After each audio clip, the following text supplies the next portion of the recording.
Vi skal lave en opgave om integralregning, og til at starte med skal vi gøre rede for, at en funktion for f kan skrives som det, der står lige her. Og vi kan se heroppe, at det er en sur parabel, og det kan vi på grund af, at a er mindre end 0. Og vi kan se, at c er 210, det vil sige, at den altså skal skære 210 på y-aksen. Bagefter skal vi benytte modellen til at bestemme arealet af garageporten, og det gør vi ved at gå ind i GeoGebra.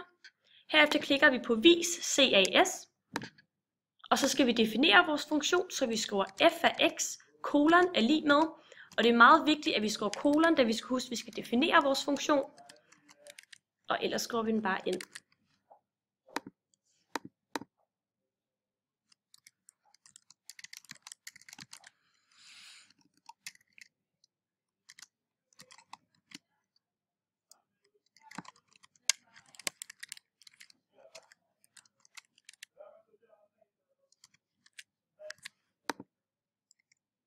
Og så har vi trykket enter, og herovre til højre kan vi så se parablen.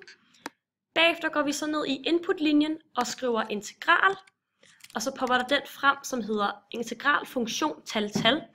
Og i funktion skriver vi så f af x, da det er den funktion, vi arbejder med. Og ved det første tal skal vi så skrive minus 120, og i det andet skal vi skrive 120, da det er derindenfor, vi vil udregne arealet.